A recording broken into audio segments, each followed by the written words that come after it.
You might be wondering why compare the 5090 with the 4080 Super, and there's a lot of reasons. One is somebody might own a 4080 or 4080 Super and be wondering if upgrading to a 5090 is worth it, since even according to NVIDIA's official performance claims at the time of filming, 5080 reviews are not allowed to go public yet, but NVIDIA's own claims when you don't factor in multi-frame gen only shows about a 15% uplift, meaning there's probably not going to be any reason to upgrade from a 4080 or 4080 Super to a 5080, so if you did want an upgrade, the 5090 or maybe the 4090 is kind of the only things really there to consider.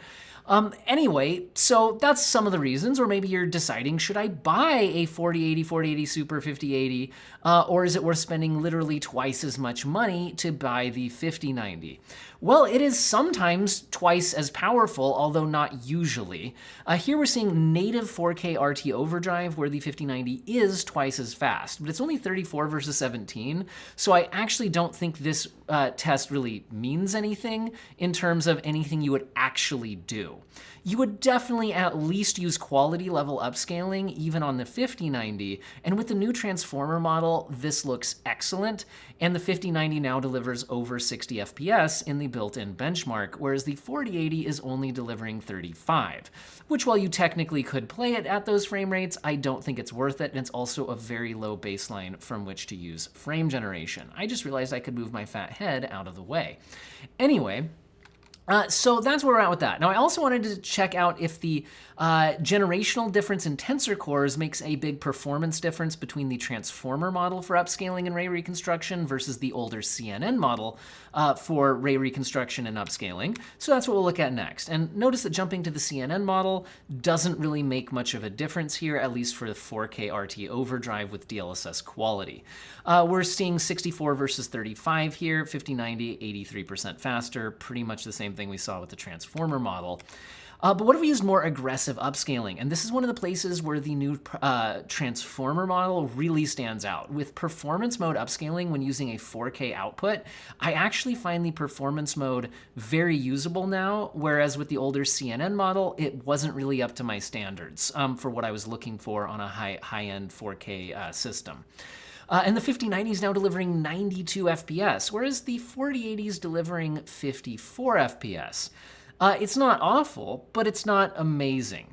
Now, also, you could then use frame generation from here, which we'll certainly test out, but the higher your base frame rate, the better the experience of frame generation from both a responsiveness standpoint and an image quality standpoint. But once again, I did want to check out the older CNN model to see if maybe the 4080 performed significantly better there, and I'm only seeing like a 2% improvement on the 4080. The 5090, it's not 2%, 2 FPS improvement.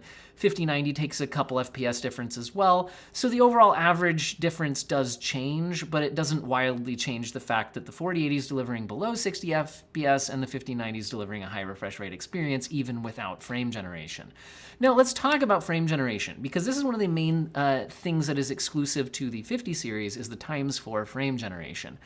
However, even the 40 class gets the upgrade to the newer version of frame generation, but only applies to the ×2 model where every other frame is generated, whereas the 4x frame generation has 3 generated frames between 2 rendered frames, and you could use a ×3 mode that I'm not showing in this video. Here, the 4080 is actually only getting up to 63 when using quality level upscaling. Remember that quality level upscaling, the 4080 was down in the 30s. So it's not delivering a great experience from either a image quality perspective, because there's a lot of gaps between frames to fill in here, or from a responsiveness with often 60 milliseconds or more of input latency. However, if we go down to performance mode upscaling, the 4080 is now delivering at least a reasonable experience in the ×2 frame gen mode. And again, the performance mode upscaling with the transformer model, I actually do find fairly usable. The 5090 is still 69% faster here, delivering 159 FPS in the ×2 mode, so apples to apples comparison, versus 94 on the 4080. The generated frames will look and feel better on the 5090 because of that higher base frame rate. But the 4080 is kind of right on that borderline of where ×2 frame gen can be pretty good. Some people are more picky than others on the quality of those generated frames and at what exactly is your cutoff for that base frame rate. Because this will feel more like around 50 FPS, And again, there will be more generation artifacts because of the lower base frame rate. The ×4 mode on the 5090 goes up to 280 FPS, which is pretty crazy. It's not becoming any more responsive. It's actually slightly less responsive than the ×2 mode, but it's still more responsive and looks better than what the 4080 is able to deliver. At 1440p, even without any upscaling, the 5090 is able to deliver over 60 FPS in the built-in benchmark, whereas the 4080 is hanging out in the mid-30s. So if you want to deliver a 1440p path tracing experience with no upscaling, the 5090 can do that at playable frame rates. And the 4080, I mean, you could argue it's playable, but not the choices, not the frame rates you're going to be looking for on a high-end PC. Now, if we just enable quality level upscaling with the new transformer model, I do think this looks very good with a 1440p output in this game, especially with those updates to the ray reconstruction model. And now the 4080 is delivering 67 frames per second, and the 5090 is delivering 108. So 61% faster on the 5090. But the 4080 is not at all unusable here. So I think for path tracing, the 4080 Super is reasonable with quality level upscaling at 1440p, but struggles way more when you're trying to get those 4K path tracing experiences. Now, if we use the CNN model, we see very similar results for performance, a few FPS difference here, but it's not making any mind-blowing changes. 113 FPS versus 67, and it doesn't look as good, so I would suggest just use the transformer model on the 4080 as well. Now, if we kick on frame generation, again, both are able to do ×2 frame gen, where it's an apples-to-apples comparison, although because of the higher base frame rate, the generated frames will still look and feel better on the 5090. We are seeing, though, that the 4080 is still to be in what I would consider very playable latency. And just a decent overall experience. So the 4080's actually, I think, doing a great job here. 117 generated, FPS generated, where half of those are generated frames. The 5090 can deliver 186 at the apples-to-apples comparison, 59% better results.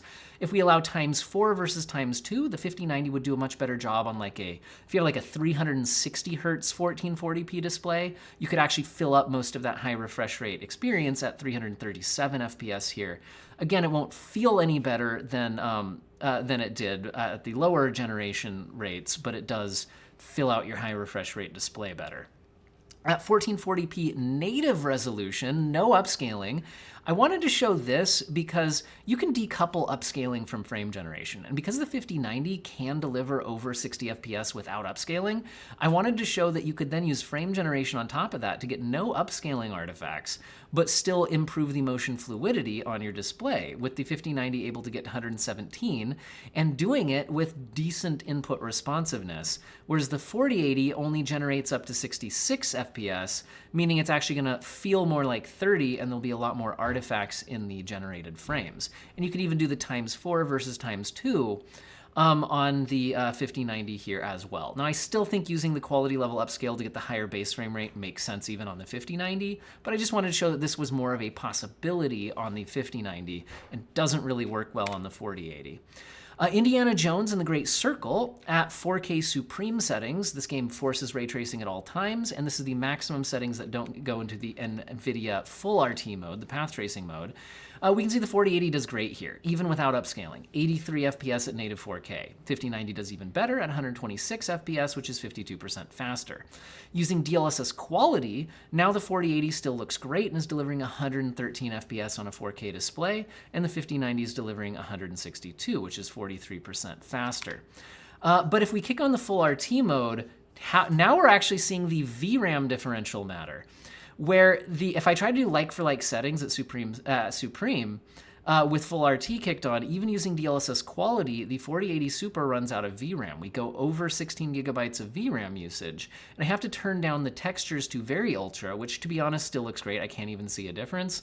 But it was a setting I had to turn down on the 4080 that I didn't have to on the 5080. So technically, in like-to-like comparisons here, it's like thousands, percent differential here, but like you can just turn down the texture settings one notch and it still looks great. Anyway, Indiana Jones and the Great Circle 4K Supreme Full RT DLSS Performance Mode. That a little bit extra upscale was able to get my 4080 Super playable here as opposed to the quality level, although I did notice on some runs it still choked on VRAM. So I think really on a long play, you'd still want to turn down the textures one notch. But here we're noticing 82 FPS versus 49. So really the 4080 is just not able to deliver a great full RT experience on a 4K monitor in this game. Whereas if you move down to 1440p and use full RT, even without any upscaling, the 5090 is able to deliver over 60 FPS. This is similar to what we saw in Cyberpunk at 1440p with RT Overdrive.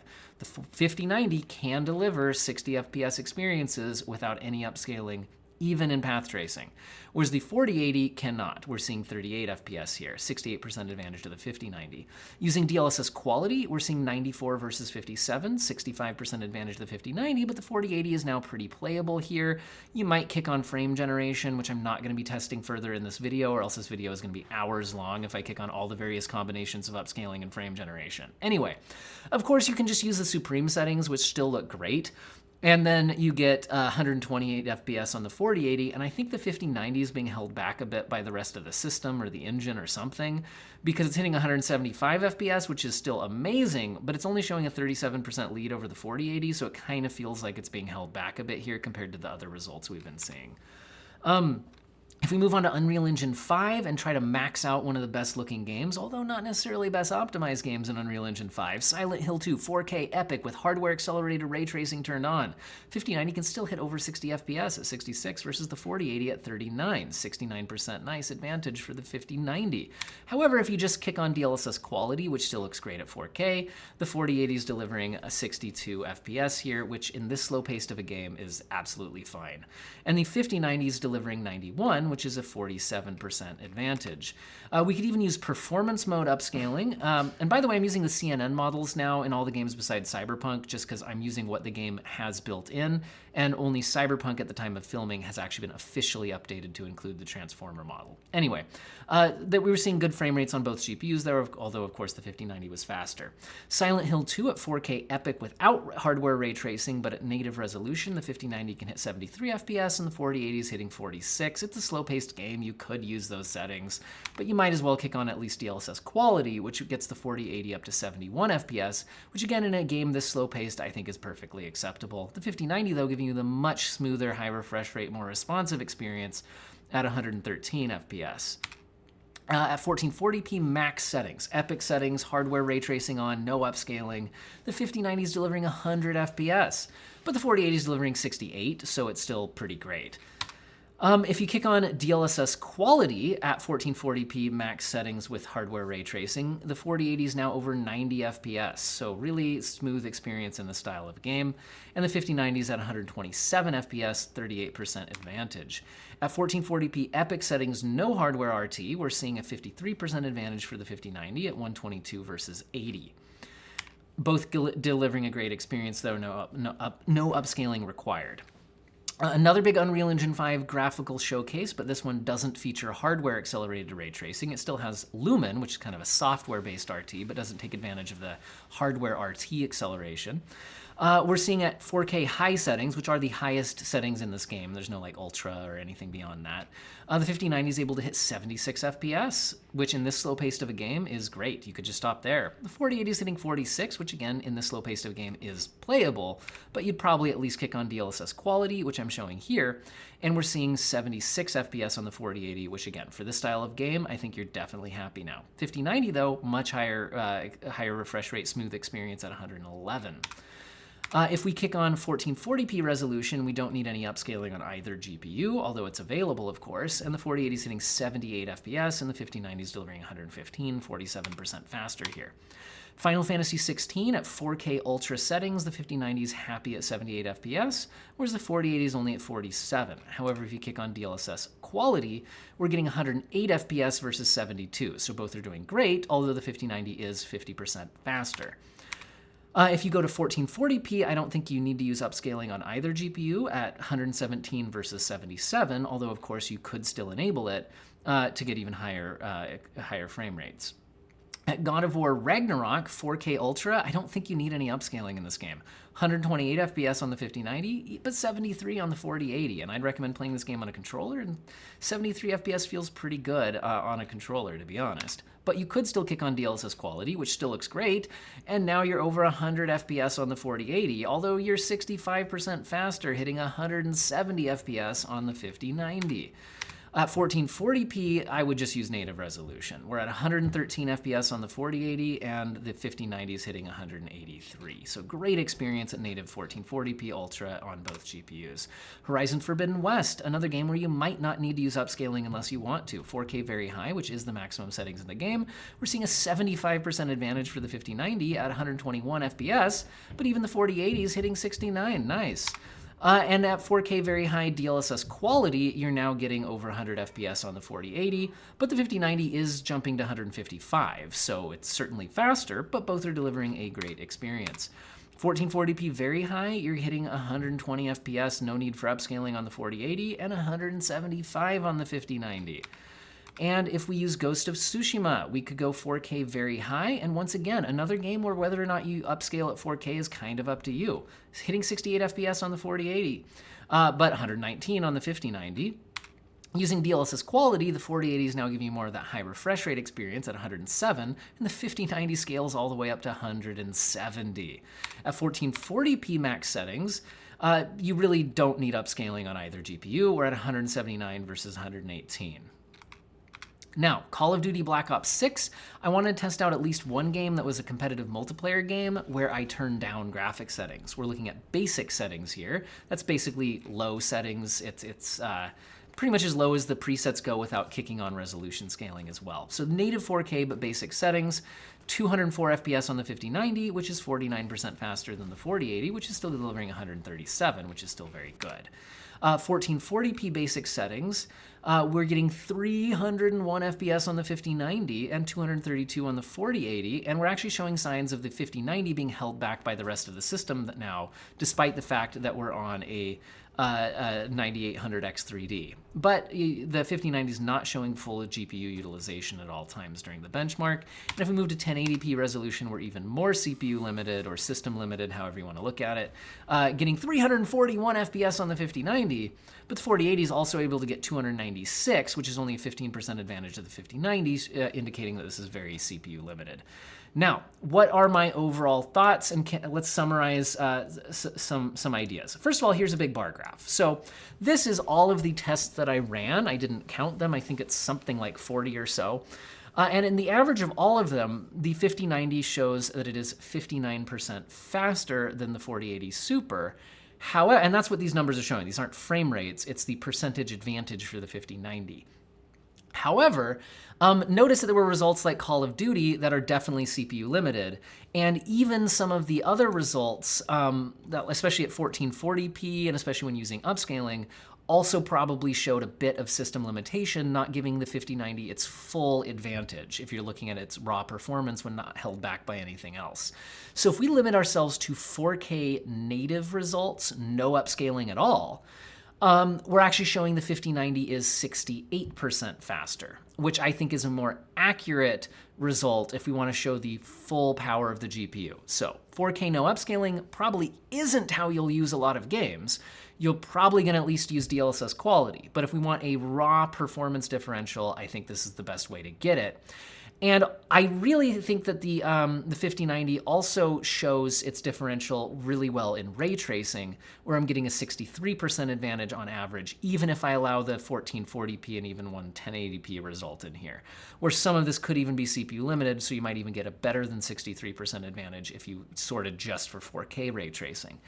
Anyway, but what do I think about this overall? Like, is there any reason to upgrade? Or if you're deciding between these two, is it worth it to go to the 5090? And, well, really, I think one of the main takeaways we should have, in other words, there's a reason why I don't just lead with bar graphs.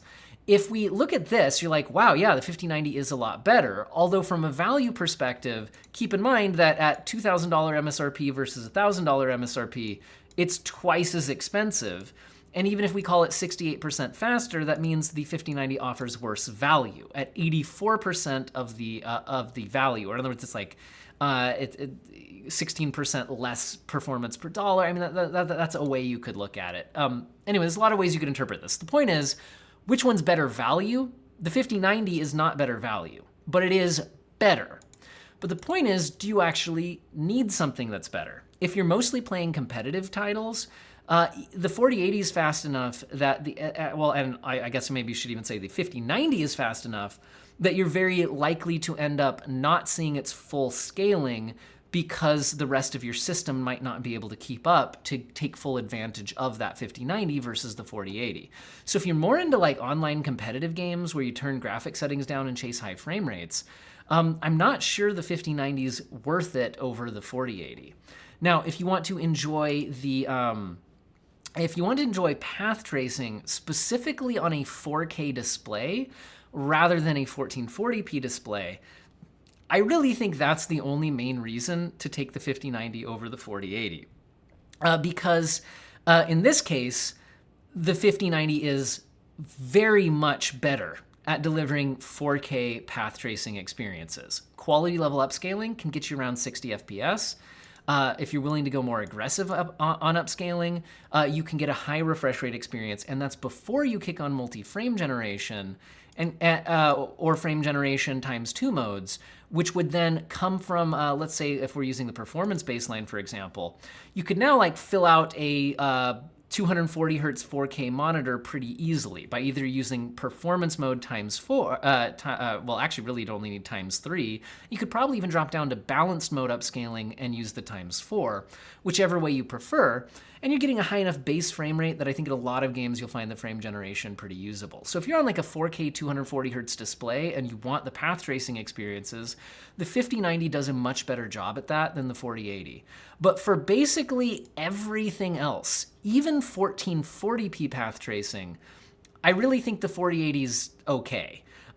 Quality level upscaling with the new transformer model looks pretty great, especially with the new ray reconstruction, and you can get over 60 FPS before kicking on the times 2 frame gen, which the 4080 still supports. You could use a slightly more aggressive upscale to get a higher baseline, which again, using the new transformer model, I'd be less hesitant to do than I used to be.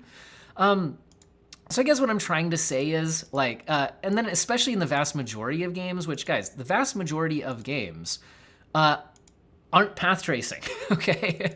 And in the vast majority of games, max settings DLSS quality, even at 4K, gets you a pretty good experience on your 4080. 1440p, you often don't even need upscaling, but you could use it at quality and get a good experience on the 4080. So the 4080 is better value than the 5090. And the 4080 delivers a great experience at pretty much everything except for 4K path tracing. So whether it's worth it to you to get access to 4K path tracing on a high refresh rate 4K display really kind of depends more on your financial situation, which is, again, 5090 costs $2,000, guys. And if you're wondering any implications about what this might mean about the 5080, which again, isn't out at the time of filming this video and is still review embargoed, well, this is NVIDIA's official performance claims, which are showing like a 15% advantage for the 5080 versus the 4080. So yeah, the 5080 is going to be a bit better than a 4080, but the 5090s is certainly a much more noticeable performance jump than what we're seeing there, considering we're seeing it showing up in my testing as like 68% faster than a 4080 Super, not even just a 4080. So anyway, there's all of that. I'm going to have a bunch of 5080 content, including a 4080 Super versus 5080 head-to-head review as soon as review embargoes lift for that. So do stay tuned to the channel for that. I'll also do a bunch of other 5080 head-to-heads and even probably some more 5090 head-to-heads. So again, stay tuned to the channel for all of this, and I hope all of you have an excellent day.